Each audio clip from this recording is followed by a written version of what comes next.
2 Corinthians chapter 10. Paul defends his authority. Now I, Paul, appeal to you with the gentleness and kindness of Christ. Though I realize you think I am timid in person and bold only when I write from far away. Well, I'm begging you now so that when I come, I won't have to be bold with those who think we act from human motives. We are human, but we don't wage war as humans do. We use God's mighty weapons, not worldly weapons, to knock down the strongholds of human reasoning and to destroy false arguments. We destroy every proud obstacle that keeps people from knowing God. We capture their rebellious thoughts and teach them to obey Christ. And after you have become fully obedient, we will punish everyone who remains disobedient. Look at the obvious facts. Those who say they belong to Christ must recognize that we belong to Christ as much as they do. I may seem to be boasting too much about the authority given to us by the Lord, but our authority builds you up. It doesn't tear you down. So I will not be ashamed of using my authority. I'm not trying to frighten you by my letters. For some say, Paul's letters are demanding and forceful, but in person he is weak and his speeches are worthless. Those people should realize that our actions when we arrive in person will be as forceful as what we say in our letters from far away. Oh, don't worry. We wouldn't dare say that we are as wonderful as these other men who tell you how important they are. But they are only comparing themselves with each other, using themselves as the standard of measurement. How ignorant. We will not boast about things done outside our area of authority. We will boast only about what has happened within the boundaries of the work God has given us, which includes our working with you. We are not reaching beyond these boundaries when we claim authority over you as if we never visited you. For we were the first to travel all the way to Corinth with the good news of Christ. Nor do we boast and claim credit for the work someone else has done. Instead, we hope that your faith will grow so that the boundaries of our work among you will be extended. Then we will be able to go and preach the good news in other places far beyond you, where no one else is working. Then there will be no question of our boasting about work done in someone else's territory. As the scriptures say, if you want to boast, boast only about the Lord. When people commend themselves, it doesn't count for much. The important thing is for the Lord to commend them.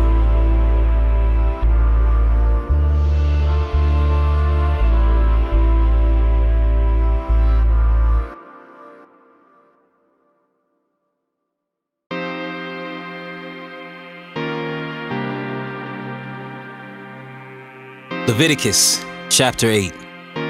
Ordination of the priests. Then the Lord said to Moses, "Bring Aaron and his sons along with their sacred garments, the anointing oil, the bull for the sin offering, the 2 rams, and the basket of bread made without yeast, and call the entire community of Israel together at the entrance of the tabernacle." So Moses followed the Lord's instructions, and the whole community assembled at the tabernacle entrance. Moses announced to them, "This is what the Lord has commanded us to do." Then he presented Aaron and his sons and washed them with water. He put the official tunic on Aaron and tied the sash around his waist. He dressed him in the robe, placed the ephod on him, and attached the ephod securely with its decorative sash. Then Moses placed the chest piece on Aaron and put the Urim and the Thummim inside it. He placed the turban on Aaron's head and attached the gold medallion, the badge of holiness, to the front of the turban, just as the Lord had commanded him. Then Moses took the anointing oil and anointed the tabernacle and everything in it, making them holy. He sprinkled the oil on the altar 7 times, anointing it and all its utensils, as well as the wash basin and its stand, making them holy. Then he poured some of the anointing oil on Aaron's head, anointing him and making him holy for his work. Next, Moses presented Aaron's sons. He clothed them in their tunics, tied their sashes around them, and put their special head coverings on them, just as the Lord had commanded him. Then Moses presented the bull for the sin offering. Aaron and his sons laid their hands on the bull's head, and Moses slaughtered it. Moses took some of the blood, and with his finger, he put it on the 4 horns of the altar to purify it. He poured out the rest of the blood at the base of the altar. Through this process, he made the altar holy by purifying it. Then Moses took all the fat around the internal organs, the long lobe of the liver, and the 2 kidneys and the fat around them, and he burned it all on the altar. He took the rest of the bull, including its hide, meat, and dung, and burned it on a fire outside the camp, just as the Lord had commanded him. Then Moses presented the ram for the burnt offering.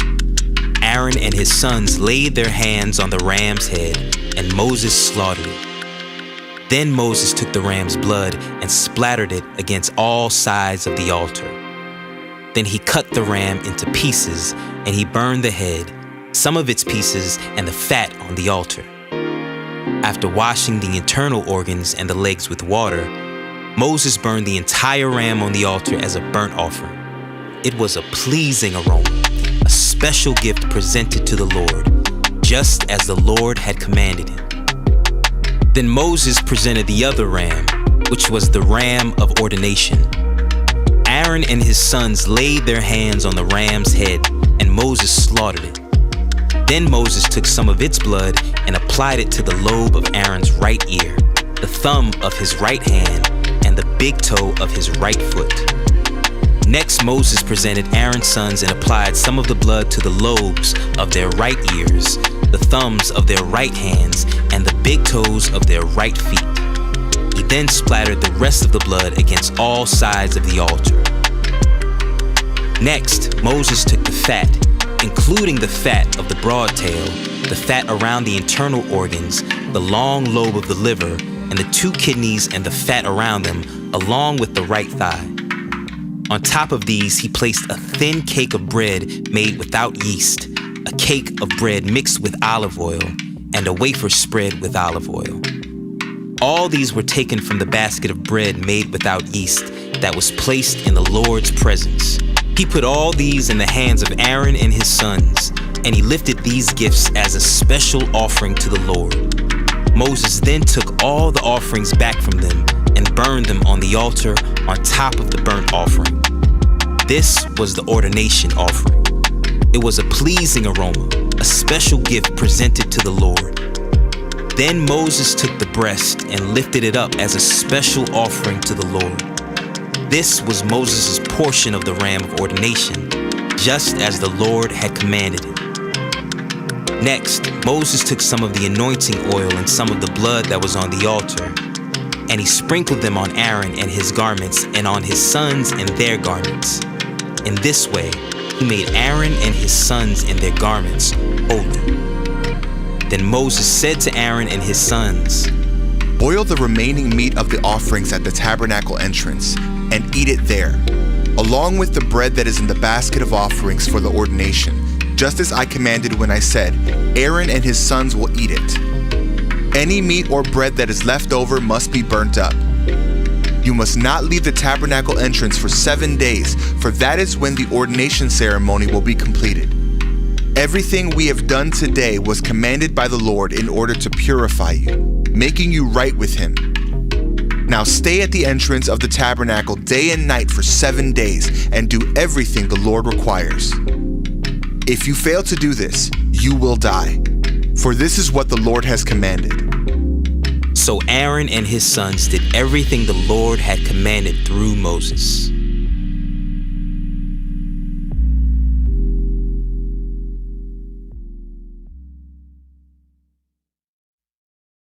There's a ritual in the Bible involving fragrant plants and spices that make a rich oil to pour on special objects or people. This is called anointing oil. And its meaning is rooted in the story of the Garden of Eden, where God provided water for the dry land and formed the human, filling him with his spirit. This is the first anointing. The oil is a liquid symbol. It's the water of life and God's Spirit combined together, used to mark a person or a place as a bridge between heaven and earth. During his wilderness exile, Jacob had a dream. He sees a stairway leading up to heaven. When he wakes, he anoints the stone on which he slept and called the place House of God, a place where heaven and earth are one. The Israelites built the tabernacle in the wilderness. When it was completed, they anointed the tent with oil, marking it as a place where God's heavenly presence has come down to earth. Israel's priests and their kings were anointed with oil to set them apart as leaders, to mediate God's heavenly wisdom to the world. But they rejected God's wisdom. They led with violence, leading to ruin and exile. Their failure created hope for the ultimate anointed one. One anointed not merely with oil, but with water and spirit. Not merely a bridge to heaven, but heaven itself come to earth. This is Jesus Christ. More than a name, Christ is a title. It means anointed one. The new human, the ultimate priest, the cosmic king. God's heavenly life coming into our world in a new way. A surprising way. And after Jesus rose from the dead, he spread his anointing out into the world through his followers. Christians, from the word Christ, anointed ones who follow the anointed one. People marked by God's Spirit so that more and more of earth can be filled with the life of heaven. Our mission at Bible Project is to help people experience the Bible as a unified story that leads to Jesus. Everything that we make is free because of the generous support of people like you all around the world. You can see our entire video library, check out all of our resources, and join us by going to BibleProject.com.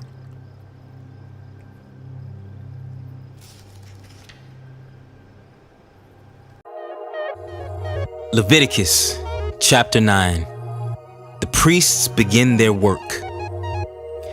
After the ordination ceremony on the 8th day, Moses called together Aaron and his sons and the elders of Israel. He said to Aaron, Take a young bull for a sin offering and a ram for a burnt offering, both without defects, and present them to the Lord. Then tell the Israelites, Take a male goat for a sin offering, and take a calf and a lamb, both a year old and without defects, for a burnt offering.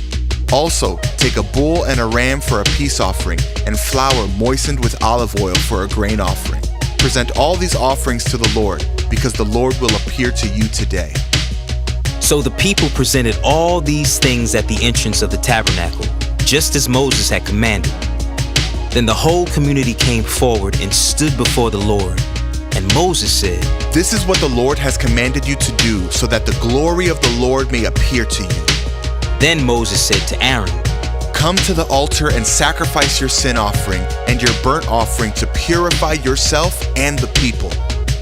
Then present the offerings of the people to purify them, making them right with the Lord, just as he has commanded. So Aaron went to the altar and slaughtered the calf as a sin offering for himself. His sons brought him the blood, and he dipped his finger in it and put it on the horns of the altar. He poured out the rest of the blood at the base of the altar. Then he burned on the altar the fat, the kidneys, and the long lobe of the liver from the sin offering, just as the Lord had commanded Moses. The meat and the hide, however, he burned outside the camp. Next, Aaron slaughtered the animal for the burnt offering. His sons brought him the blood, and he splattered it against all sides of the altar. Then they handed him each piece of the burnt offering, including the head, and he burned them on the altar. Then he washed the internal organs and the legs and burned them on the altar along with the rest of the burnt offering. Next, Aaron presented the offerings of the people. He slaughtered the people's goat and presented it as an offering for their sin, just as he had first done with the offering for his own sin. Then he presented the burnt offering and sacrificed it in the prescribed way. He also presented the grain offering, burning a handful of the flour mixture on the altar, in addition to the regular burnt offering for the morning. Then Aaron slaughtered the bull and the ram for the people's peace offering. His sons brought him the blood, and he splattered it against all sides of the altar. Then he took the fat of the bull and the ram, the fat of the broad tail, and from around the internal organs, along with the kidneys and the long lobes of the livers. He placed these fat portions on top of the breasts of these animals and burned them on the altar. Aaron then lifted up the breasts and right thighs as a special offering to the Lord, just as Moses had commanded. After that, Aaron raised his hands toward the people and blessed them. Then after presenting the sin offering, the burnt offering, and the peace offering, he stepped down from the altar. Then Moses and Aaron went into the tabernacle, and when they came back out, they blessed the people again, and the glory of the Lord appeared to the whole community. Fire blazed forth from the Lord's presence and consumed the burnt offering and the fat on the altar. When the people saw this, they shouted with joy and fell face down on the ground.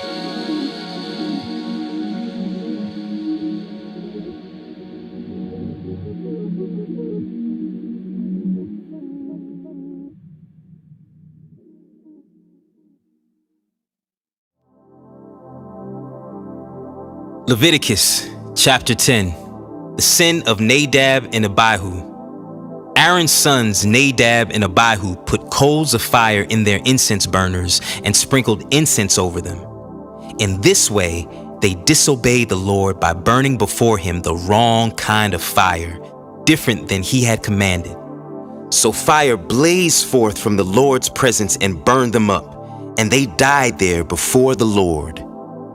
Then Moses said to Aaron, This is what the Lord meant when he said, I will display my holiness through those who come near me. I will display my glory before all the people. And Aaron was silent. Then Moses called for Mishael and Elzaphan, Aaron's cousins, the sons of Aaron's uncle Uzziel. He said to them, Come forward and carry away the bodies of your relatives from in front of the sanctuary to a place outside the camp. So they came forward and picked them up by their garments and carried them out of the camp, just as Moses had commanded. Then Moses said to Aaron and his sons Eleazar and Ithamar, Do not show grief by leaving your hair uncombed or by tearing your clothes. If you do, you will die, and the Lord's anger will strike the whole community of Israel. However, the rest of the Israelites, your relatives, may mourn because of the Lord's fiery destruction of Nadab and Abihu. But you must not leave the entrance of the tabernacle, or you will die. For you have been anointed with the Lord's anointing oil. So they did as Moses commanded. Instructions for priestly conduct. Then the Lord said to Aaron, You and your descendants must never drink wine or any other alcoholic drink before going into the tabernacle. If you do, you will die. This is a permanent law for you, and it must be observed from generation to generation.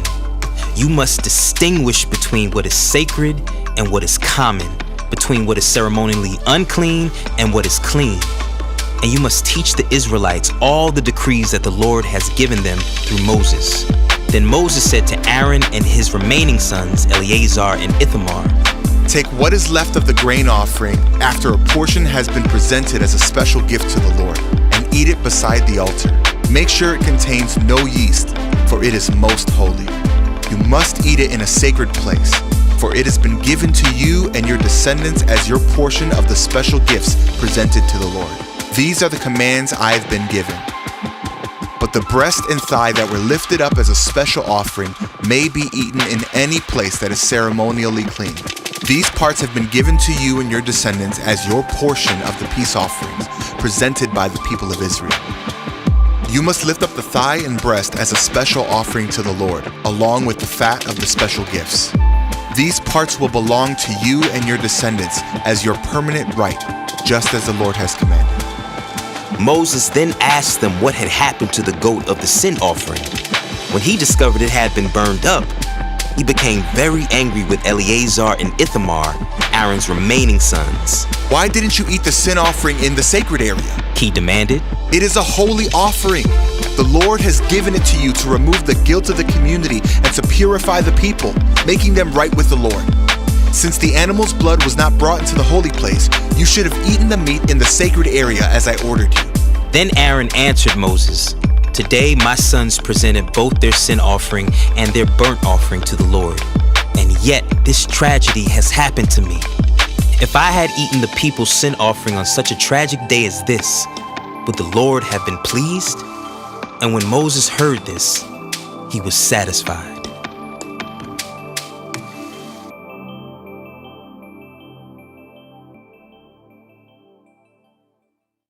If you tried to describe what God is like, it could be difficult or daunting. But when the people who wrote the Bible pondered the mystery of God, they consistently describe God's character in this way: compassionate and gracious, slow to anger, overflowing with loyal love and faithfulness. We're going to look at this fourth phrase, loyal love. It translates the Hebrew word chesed, which is hard to translate into any language because it combines the ideas of love, generosity, and enduring commitment all into one. Chesed describes an act of promise-keeping loyalty that is motivated by deep personal care. Like in the story of Ruth. Ruth is a foreigner married to an Israelite man, but tragically, her husband dies along with his brother and his father. All Ruth has left is her widowed mother-in-law, Naomi, who has nothing to give her. Naomi tells Ruth she should go back to her people, but instead, Ruth promises to stay by Naomi's side and take care of her. And as other people watch Ruth keep this promise over time, they call it an act of chesed. Notice that Ruth's chesed is not conditional or based on Naomi's worth. Rather, it's an expression of Ruth's character. She just is a generous and loving person who keeps her word. That's chesed. Now, Ruth's loyal love is truly inspiring, but the one who shows the most enduring chesed in the Bible is God. Like in the story about Jacob, who is a treacherous liar even to his own family. But despite that, God chooses him and repeats the promise he made to Jacob's grandfather, Abraham, that he would have a huge family through whom God would restore his blessing to the nations. And so 20 years later, when Jacob realizes how undeserving he is, he says to God, "I'm not worthy of all the chesed you've shown me." And he's right. But God's chesed was never about Jacob's worth in the first place. It's a display of God's generous loyalty to his promise. God's chesed continues into the story of Jacob's descendants, the Israelites. When they're enslaved by Pharaoh in Egypt, we're told that God remembered his promise to Abraham and Jacob, so God defeats Egypt and raises up Moses to liberate the people and lead them into the promised land. And in the story, this is called an act of chesed because it was about God keeping his word. Now, on their way to the promised land, the Israelites are scared of the nations around them, and they doubt that God can protect them. So the people threaten to kill Moses and appoint a new leader to take them back to Egypt. God is understandably hurt and angry, but Moses steps in and says, "Forgive the sin of these people because of your great chesed." Notice that Moses asks God to forgive not because the people deserve it, but because it's consistent with God's own character. And God agrees, and he recommits himself to a people that don't want to be committed to him. In the Bible, God is loyal and loving for no other reason than it's just who God is. Of course, he wants his people to respond with chesed in return, but even when they don't, God's chesed remains. The prophet Hosea compared Israel's chesed to a morning mist that's here one moment and gone the next. But God's chesed is enduring. Like in the celebration of Psalm 136 that opens by saying, "Give thanks to the Lord, for he is good," and then 26 times repeats, "His chesed is forever." And so, after centuries of Israel betraying their commitment to God, and after humanity's long history of violence and death, God still kept his promise in a dramatic and drastic way by becoming human and binding himself to us in the person of Jesus. And the people who followed Jesus of Nazareth said that in him they encountered the God of Israel, who is full of loyal love and faithfulness. Jesus is the ultimate loyal and loving human. And in his life, death, and resurrection, God opened up a new future for all of us and for all of creation. And God did this because it's just who God is: generous, loving, and eternally loyal to his promises. And when we experience the purity and power of God's loyal love shown through Jesus, it compels us to reimagine why and how we can show chesed back to God and to the people around us. This is what it means to say that God is overflowing with loyal